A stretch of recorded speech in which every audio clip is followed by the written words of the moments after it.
NDA के साथ स्पर्धा करें। आप रिफॉर्म्स के मामले में हिम्मत करें। जहां जहां आपकी सरकारें हैं वो रिफॉर्म से कदम बढ़ाए और वो विदेशी निवेश को आकर्षित करे। अपने अपने राज्यों में विदेशी निवेश ज्यादा आए, इसके लिए प्रयास करें। उनको ये अवसर है, उनके पास राज्यों में कुछ सरकारें हैं और इसके लिए वो भाजपा की सरकारों से स्पर्धा करें, एनडीए की सरकारों से स्पर्धा करें। எதிர்க்கட்சிகளின் சில மாநிலங்களில் ஆட்சியில் இருக்கின்றன.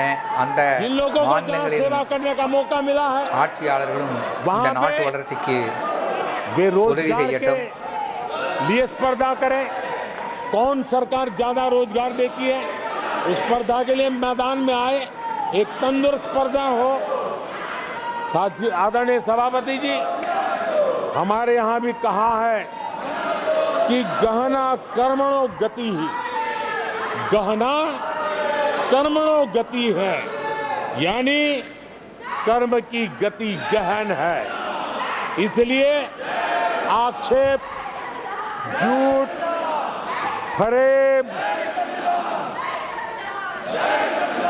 डिबेट ऐसी जीतने के बजाय कर्म से, कुशलता से, समर्पण भाव से, सेवा भाव से जरा लोगों के दिल जीतने के लिए சேவை மனப்பான்மையோடு மக்களின் மனதை வெற்றி பெறுவதற்காக பாடுபடுங்கள். आदरणीय सभापति जी, मैंने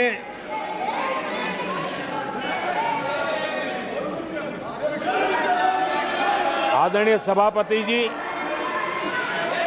इस समय चर्चा के बीच अभी मुझे एक दुखद खबर भी दी गई है। இந்த விவாதத்தின் போது ஒரு முக்கியமான சோகமான செய்தி எனக்கு சொல்லப்பட்டிருக்கிறது. जो भगदड़ हुई उसमें अनेकों लोगों की दुखद मृत्यु होने की जानकारी आ रही है।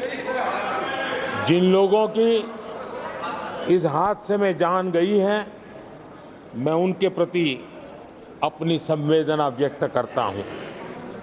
मैं सभी घायलों के जल्द से जल्द ठीक होने की कामना करता இந்த हूं। நிகழ்ச்சியில் உயிரிழந்தோருக்கு நான் राज्य என்னுடைய सरकार की देखरेख में வருத்தங்களை தெரிவித்துக் கொள்கிறேன். காயமடைந்தவர்கள் விரைவில் राहत குணமாக और வேண்டும் बचाव என்று कार्य வேண்டிக் में जुटा கொள்கிறேன். हुआ केंद्र सरकार के वरिष्ठ उत्तर प्रदेश सरकार के लगातार संपर्क में है। मैं इस सदन के माध्यम से सभी को यह भरोसा देता हूं कि पीड़ितों की हर तरह से मदद की जाएगी। आदरणीय सभापति जी, आज एक लंबी चर्चा और आपने देखा है, मैं पहली बार लोकसभा में प्रधानमंत्री के रूप में यहाँ सेवा के लिए आप लोगों ने अवसर दिया, तब भी मुझे ऐसा ही मुकाबला करना पड़ा था। இந்த விஷயத்தில் 2019 में குடியரசுத் தலைவரின் உரைக்கு நன்றி मुझे தெரிவிக்கும் ऐसा ही தீர்மானத்தில் मुकाबला மிகப்பெரிய करना पड़ा। வாத விவாதம் मुझे நடந்திருக்கிறது. राज्यसभा में முதல் முறை भी நான் ऐसा ही मुकाबला करना पड़ा और इसलिए பேசும்போது கூட अब तो இன்று ये भी நடந்தது बड़ा போலதான் मजबूत हो गया है। கூச்சல் குழப்பம் செய்தார்கள். मेरा இன்றும் हौसला அவ்வாறே भी செய்கிறார்கள். मजबूत है। ராஜ்யசபாவிலும் அவ்வாறு தான் मेरी செய்தார்கள். आवाज भी मजबूत है। இதனால் என்னுடைய குரல் பலம் பெற்றிருக்கிறது, வலிமை பெற்றிருக்கிறது.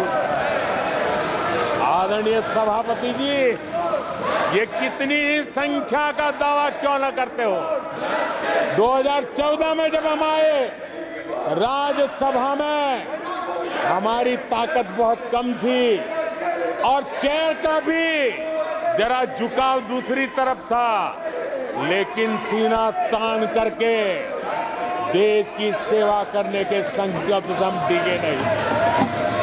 2014ஆம் ஆண்டு ராஜ்யசபையில் எங்களுடைய எண்ணிக்கை குறைவாக இருந்தது. இவர்கள் இப்படித்தான் கூச்சலிட்டுக் கொண்டிருந்தார்கள். இருந்தாலும் நெஞ்சை நிமிர்த்தி நாங்கள் ஆட்சி செய்தோம். दिया है, ऐसी किसी रुकावटों से न मोदी डरने वाला है, न ये सरकार डरने वाली है। जिन संकल्प மூன்றாம் முறை ஆட்சி செய்வதற்கு மக்கள் எங்களுக்கு அதிகாரம் அளித்திருக்கிறார்கள். உங்களுடைய கூட்டல்களுக்கெல்லாம் மோதி பயப்படுவதும் இல்லை. எங்கள் தரப்பும் பயப்படும் தரப்பு அல்ல. उनको मैं विशेष रूप से शुभकामनाएं देता हूं। आदरणीय सभापति जी, मैं मानता हूं कि बहुत कुछ सीखेंगे, समझेंगे और देश की लोगों की नजरों से गिरते हुए बचने का प्रयास भी करेंगे। इसलिए मैं उनको भी परमात्मा कुछ सद्बुद्धि दे, मैं बालक बुद्धि को भी सद्बुद्धि दे, इस अपेक्षा के साथ आदरणीय राष्ट्रपति महोदया का जो उद्बोधन है उसके प्रति हृदय से आभार व्यक्त करता हूं। और குடியரசுத் தலைவரின் உரைக்கு நான் என் இதயபூர்வ நன்றியை தெரிவித்துக் கொள்கிறேன். विस्तार से मुझे बात बताने का मौका दिया, எனக்கு இவ்வளவு நேரம் பேச வாய்ப்பளித்த உங்களுக்கு நன்றியை தெரிவித்துக் கொள்கிறேன். सत्य की आवाज को दबा नहीं सकता, सत्य ऐसे प्रयासों से कभी दबता नहीं है. உண்மை இதை போன்ற கூச்சல் குழப்பங்களுக்கெல்லாம் பயப்படுவதில்லை.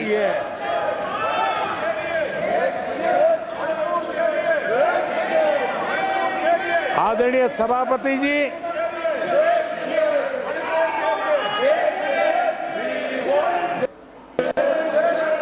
जिन लोगों को अवसर नहीं दिया, पार्टी की जिम्मेवारी है, वो आगे से अपने सांसदों का ध्यान रखेंगे, ये मैं अपेक्षा करता हूं. आदरणीय सभापति जी, मैं इस सदन का भी धन्यवाद करते हुए मुझे बहुत आनंद आया, आज बहुत आनंद आया. सत्य की ताकत क्या होती है वो आज मैंने जी करके देखा है. सत्य का सामर्थ्य क्या होता है उसको मैंने आज उसका साक्षात्कार किया. और इसलिए सभापति जी, मैं आपका हृदय से आभार व्यक्त करता हूं. நான் இன்று மிகவும் மகிழ்ச்சியாக இருக்கிறேன். இதற்காக உங்களுக்கு என்னுடைய நன்றியை தெரிவித்துக் கொண்டு அமர்கிறேன். வணக்கம்.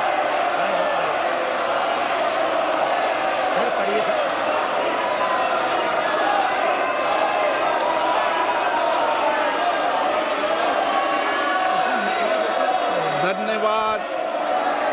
प्रस्ताव पर सदस्यों ने अनेक संशोधन प्रस्तुत किए हैं. अब मैं सभी संशोधनों को एक साथ सभा में मतदान के लिए रखता हूं. प्रश्न ये है कि माननीय रक्षा मंत्री जी. अध्यक्ष जी, राष्ट्रपति जी के अभिभाषण के दौरान धन्यवाद प्रस्ताव पर जब चर्चा हो रही थी, उस समय जब प्रधानमंत्री जी का संबोधन चल रहा था, जिस प्रकार से विपक्ष के द्वारा संसदीय मर्यादाओं का लगातार तार जिस तरीके से किया குடியரசுத் தலைவரின் உரைக்கு நன்றி தெரிவிக்கும் தீர்மானத்தின் போது பிரதமர் பேசிக் கொண்டிருக்கையில் எதிர்க்கட்சி உறுப்பினர்கள் நடவடிக்கைகள் மிகவும் தவறானவை, அவற்றை கண்டிக்கிறேன். माननीय सदस्यगण,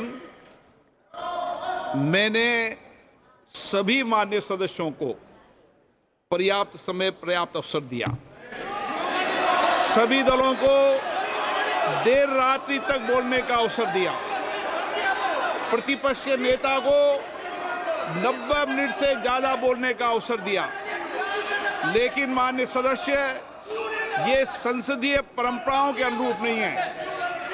ये आपका आचरण, ये आपका व्यवहार न तो संसदीय आचरण के अनुकूल है, न देश के लोकतंत्र के लिए उचित है. और देश आज देख रहा है कि जब हमारे माननीय सदन के नेता, माननीय प्रधानमंत्री जी अपनी बात कर रहे थे, तो प्रतिपक्ष के नेता माननीय सदस्यों में बेल में आके कह रहे थे ये और संसदीय परंपराओं के रूप उचित नहीं है. और मैं आगे आके अपेक्षा करता हूं, संसद नियम प्रक्रियाओं से चलता है. மக்களவையில் குடியரசுத் தலைவர் உரைக்கு நன்றி தெரிவிக்கும் தீர்மானத்தின் மீது பிரதமர் மோடி உரையாற்றினார். அந்த காட்சிகளை பார்த்தோம். செய்திகளை உடனுக்குடன் தெரிந்து கொள்ள உடனே சப்ஸ்கிரைப் பண்ணுங்க.